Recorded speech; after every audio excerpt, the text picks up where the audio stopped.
नमस्कार मित्रों, red over green के नए संस्करण के साथ मैं आपका होस्ट कर्नल उत्कर्ष राठौर। आज बात करेंगे 75 साल पहले लड़े गए एक निर्णायक युद्ध की, बैटल ऑफ जोजिला, और उसके नायक रहे लेफ्टिनेंट कर्नल शरक देव सिंह जामवाल की। आपका ध्यान मैं इस स्केच पे ले जाना चाहूंगा। इसमें यह श्रीनगर है, सोनमर्ग है, बालटाल है, जोजिला है, घुमरी, द्रास, करगिल, खलसी, लेह, इसी तरह गिलगिट, स्कर्दू, तुर्तुक।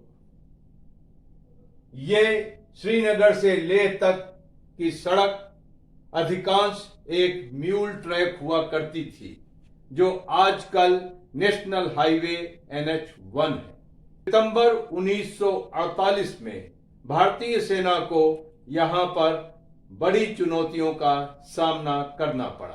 कारण, गिलगिट जा चुका था, स्कर्दू दुश्मन के हाथ में गिर गया था, तुर्तुक और यहां से दुश्मन लेह पहुंच गया था। इसी तरह NH1 पर सोनमर्ग, बालटाल, जोजिला, घुमरी, द्रास, करगिल, खलसी, ये सब में दुश्मन पहुंचा हुआ था। करगिल द्रास को दुश्मन ने घेर लिया था। लेह में दुश्मन चारों तरफ था। जोजिला पर 3 महीने से दुश्मन की एक बटालियन बैठी थी और उसने MG रिज, मुकुंद रिज और चबूतरा रिज पर पिल बॉक्स बना रखे थे। इनके पास माउंटेन गन्स, मॉर्टर्स और मशीन गन थी।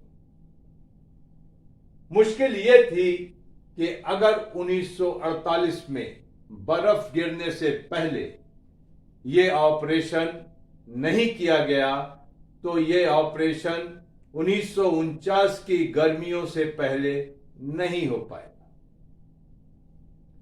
इस बारे में विचार करके यह तय पाया गया कि पहले दुश्मन को बालटाल और सोनमर्ग से खदेड़ा जाए। जून जुलाई में बालटाल और सोनमर्ग से फर्स्ट पटियाला ने दुश्मन को निकाल फेंका। सितंबर के महीने में 77 पैराशूट ब्रिगेड ने जोजिला पर 2 बार आक्रमण किया और दोनों आक्रमण दुश्मन की तैयारी की वजह से नाकाम रहे और कैजुअल्टीज भी बहुत हुई।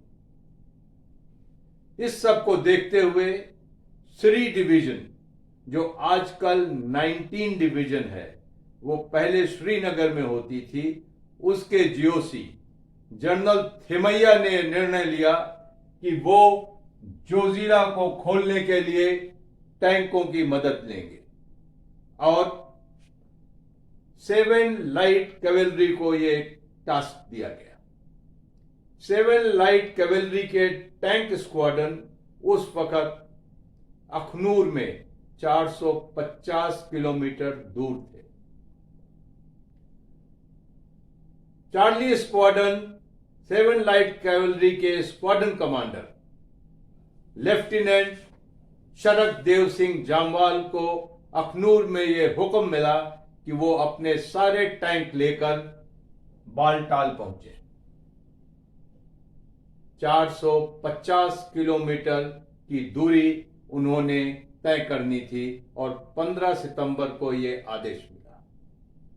सीक्रेसी मेंटेन करने के लिए टैंक रात में चलते और दिन में छिपा दिए जाते थे, लेकिन इस सड़क पर कोई भी ऐसा पुल नहीं था जो 15 टन वजनी स्टुअर्ट टैंक का वजन ले सके। तो आखिर में यह तय किया गया कि टैंक, उनकी टरेट और मेन गन निकाल ली जाए और उन्हें अलग से ट्रक में ले जाया जाए और बाकी टैंक, हल, एक नाव की तरह सड़क पर दौड़ेगा। फिर भी यह वजनी था, लेकिन फौजियों ने अपनी हिकमत से इन्हें सारे ब्रिजेस से पार करा दिया। 14 अक्टूबर को श्रीनगर ये टैंकों का काफिला लेफ्टिनेंट एसडीएस जामवाल लेकर पहुंचे। शहर में कर्फ्यू लगा दिया गया ताकि कोई टैंकों को देख न सके और पाकिस्तानियों के हिमायती ये बात दुश्मन तक पहुंचा न दे। खैर, 15 अक्टूबर को टैंक बालटाल पहुंचे और टैंकों के ऊपर इनकी टरेट और मेन गन फिट करने का काम शुरू हुआ। इसी दौरान अक्टूबर के महीने में इंजीनियर्स ने सोनामर्ग से लेकर बालटाल और जहां तक दुश्मन इजाजत देता था वहां तक के म्यूल ट्रैक को ठीक करके टैंक और जीप के काबिल बना दिया था। 15 अक्टूबर को टैंक सोनमर्ग पहुंचते हैं। 20 अक्टूबर को अटैक का दिन मुकर्रर किया गया। इस दौरान टैंक स्क्वाड्रन ने अपनी तैयारी की, लेकिन 19 तारीख को यकायक बर्फबारी शुरू हो गई और ऐसी बर्फबारी कि वो 6-7 दिन तक रुकी नहीं। उसके बाद 28 तारीख को जनरल थिमैया, लेफ्टिनेंट जामवाल और कई अफसरों ने जोजिला के ऊपर से एक डकोटा में उड़ान भरी, ये देखने के लिए कि दुश्मन की पोजीशंस कैसी दिखती हैं। लेकिन इतनी बर्फ गिर चुकी थी कि उन्हें सिर्फ बर्फ की एक सफेद चादर देखने को मिली। निराश पार्टी श्रीनगर एयरपोर्ट उतरती है और वापस आ जाती है, लेकिन जनरल थिमैया ने अपना मन बना लिया था और उन्होंने आदेश दिया कि कम व्हाट में कुछ भी हो जाए, 1 नवंबर को अटैक होकर रहेगा।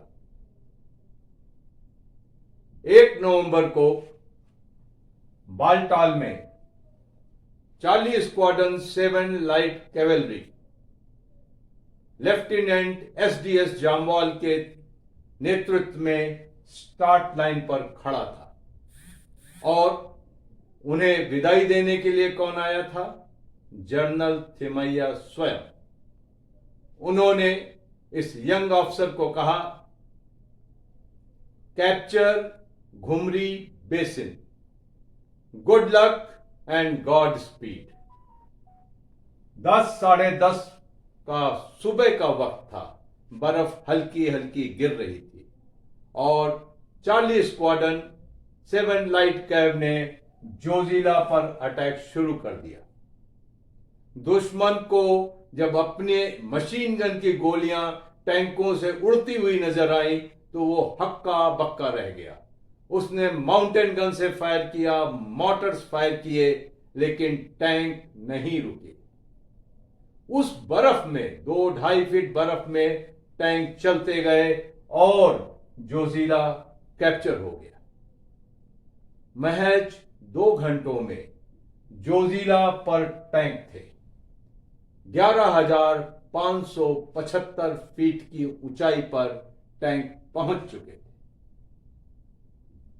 2 बजे लेफ्टिनेंट शरददेव सिंह जामवाल ने GOC Shri division general Thimayya को वायरलेस पर इसकी सूचना दी कि जोजिला और घुमरी से दुश्मन भगा दिया गया। 4 बजे शाम 1 नवंबर को जनरल थिमैया स्वयं घुमरी पहुंचे और लेफ्टिनेंट जामवाल से मिले और उन्होंने आदेश दिया कि यहां रुकना नहीं है, आगे बढ़ना है। 77 पैराशूट ब्रिगेड ने आगे बढ़कर मतायन, दराज, करगिल को पकड़ा। इस काम में उन्हें नवंबर के आखिरी हफ्ते तक का वक्त लगा।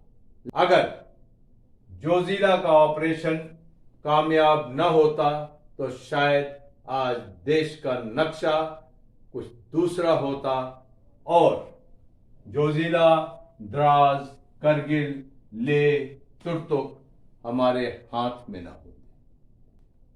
आज रेड ओवर ग्रीन को बहुत खुशी है कि उन्होंने एक लिविंग लेजेंड के कारनामों को, बहादुरी के कारनामों को आप तक पहुंचाया।